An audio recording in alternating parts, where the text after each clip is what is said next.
want to talk for a few minutes from the subject, the spice of life. And I'm going to use Matthew 5 and 13 as the text, where it says, "You are the salt of the earth, but if salt has lost its taste, how can its saltiness be restored? It's no longer good for anything, but is thrown out and trampled underfoot." I don't get much time to watch TV, but when I do, I like looking at either the news, a game show, or I spend a lot of that time looking at shows about food. One of those shows I watch is a show called Chop. And I'm fascinated at how these chefs can take basket ingredients that they didn't know in advance and take 20 or 30 minutes to come up with something that's creative and tastes good and also includes all the basket ingredients. And then they're judged by a panel of three chefs. And each round, someone is chopped. They don't go on to the next round. And the final person standing is the chop champion. I love watching that show, but I've learned a few things, that there are ways that you'll get chopped every time. First is if you forget a basket ingredient. And secondly is if you overcook or undercook your food. The third thing you can do is not transform one of the ingredients into something different. You can't just throw it on the plate. But the final thing that will get you chopped every time is not putting enough salt in your food. I think it was Anthony Porowski, who's the food critic and the wine expert for Queer Eye, said, "My biggest nightmare is that something doesn't have enough salt." Many foods are really bland without salt. When I was growing up, even though the food was good in my family, my father had heart problems and had high blood pressure, so we couldn't use a lot of salt. We used mostly salt substitute. But real salt is really lacking, even though you try to use a substitute. So when I finally got my own place, one of the first things I did was get a really nice salt shaker and put it on my table and use it as much as I please. There's something added to food that only salt can do. And that's what our text is about today. The scripture talks about the importance of salt. It comes out of a larger section of teachings known as the Sermon on the Mount. And that's the passage that includes most of Jesus's ethical teaching, includes some parables. It includes what's known as the Beatitudes. Blessed is the pure in heart, for they shall see God. Blessed are the peacemakers, for they shall be called the children of God. Blessed are those who are persecuted for righteousness' sake, for theirs is the kingdom of heaven. Those are some of the Beatitudes. But also included in that section is the scripture that I read about you being the salt of the earth. Most people don't see this sermon as on the Mount as a one-time deal. It's not like people went to church and sat down and took a text and Jesus just preached for an hour and they went home. What the Sermon on the Mount is believed to be is a collection of ethical teachings of Jesus, kind of like Jesus's greatest hits. But in this particular text, the scripture that we're using, Jesus is saying, you are the salt of the earth. Of course, he didn't mean your literal salt, but what he meant was, just as salt changes the taste of food, the followers of Jesus, the followers of love, are supposed to live within the community of faith and add something different to the mix. Literally in food and metaphorically in life, salt does not exist for itself. You are was a Greek plural emphatic word choice that Jesus used. A better translation of it would be, it is you and not the Pharisees or the Jewish people. It is you who are the salt of the earth. No, you are not. You are the salt of the earth. And it wasn't easy to be that in Jesus' day. And it's not easy now. To live from a love ethic like Jesus shared puts you at odds with the rest of society. We live like Jesus lived from the politics of compassion. But The politics of purity and the law was what the religious establishment demanded. I like being on the side of Jesus in the politics of purity. That's how I know when we stand for reproductive justice or LGBTQ rights, or care for the needs of the poor, or call out buzzwords like religious liberty and let them be known as really a form of hate and bigotry.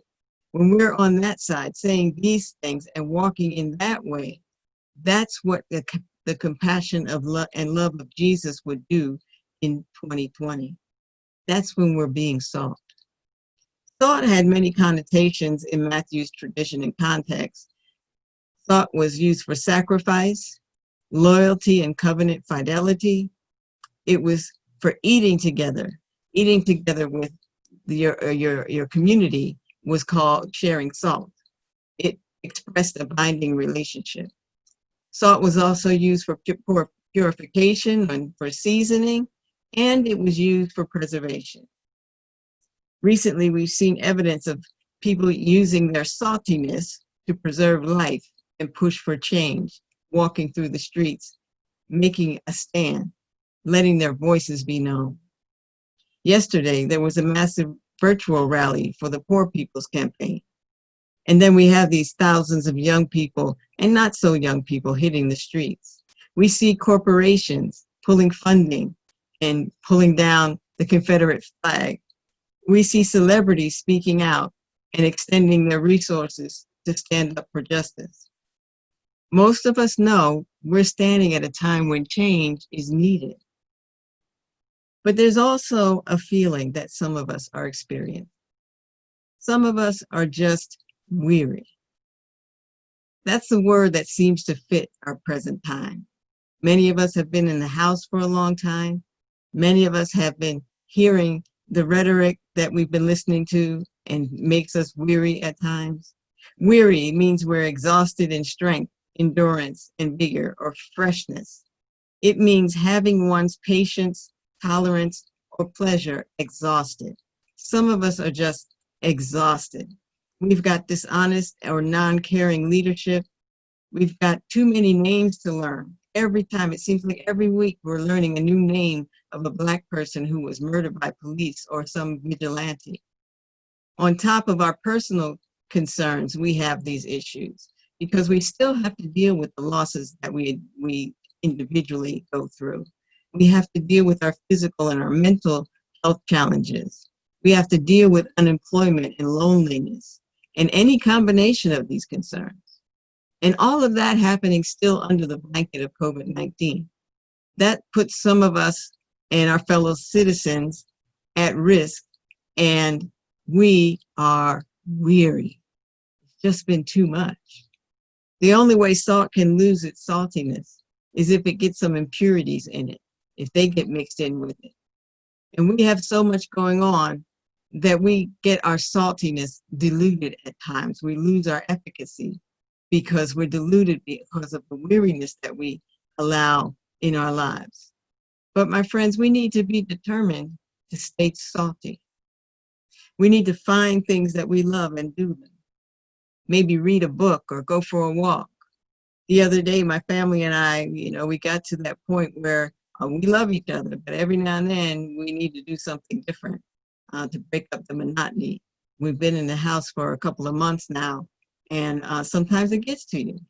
But the other day, my family and I, we just got in the car and went for a ride. It reminded me of when I was a child and my grandfather on Sundays used to take us for rides because remember back then it was blue laws, so we couldn't do much. So he would pile us all in the car and we'd go riding through the country. It was fun. And that's what I remembered to try to do when I took my family out for a ride the other day. Maybe riding's not your thing. Maybe what your thing is to cook. Some people find that as relaxing. Sometimes that helps recharge people, or maybe we could FaceTime a friend or a family member. Whatever it is, we need to be determined to maintain our joy and our love and our potency, even against the odds. That's what Jesus was trying to get across to his followers. No matter what, let love lead you. Strengthen your appreciation for your innate saltiness. There's something within you that can change the flavor of this recipe we call life. It was Henry Nouwen who said, joy does not simply happen to us. We have to choose joy and keep choosing it every day. But even though I'm talking about staying salty, we have to be careful also that we don't get worn out from salt, that we don't use too much salt. I remember my grandmother, she made the best chicken and dumplings. Oh my goodness. I've tried to recreate it and haven't been able to do it yet. But she made the best chicken and dumplings I've ever had. But one time, she would make a pot every time we went to visit. But this one time we went there and was getting older. She created the chicken and dumplings for us like she usually did. But unfortunately, as she got older, her taste buds started to change. And she made that meal for us. It smelled the same. It looked the same. But when we tasted it, there was so much salt that the only way to eat it was to chase it down with a lot of water. And, we did that and ate that salty food because we didn't want to hurt her feelings. But the salt just was overpowering. And that's the thing with salt. You have to add just the right amount. You have to keep your saltiness in balance. Not enough salt is ineffective, makes it ineffective in the recipe. But too much salt can be counterproductive and can take over the recipe. It increases the pressure in our bodies, and it increases the pressure in our lives when we have too much salt. And that's why salt usually is not the only spice in a mix. A little garlic powder, a little pepper. It takes a mix of things for something to taste good, for something to be good. That's why we need coalitions instead of going it alone. We need diverse opinions, but we also need people we trust who can put us in check when we're doing too much. We don't want anyone to become good for nothing and get trampled underfoot, as the text said. But I'm glad today that we have diverse people coming together working for change. This pot of love and justice needs all of the spices of life to be in their full potency. And sure, we're going to be weary from time to time, but we don't have to be on all the time. Self-love, self-care, loving connections with one another, and a commitment to bring our whole healthy selves to the table, to this recipe with what we call life, to be able to transform our world. That's what we're committed to. That's the spice of life.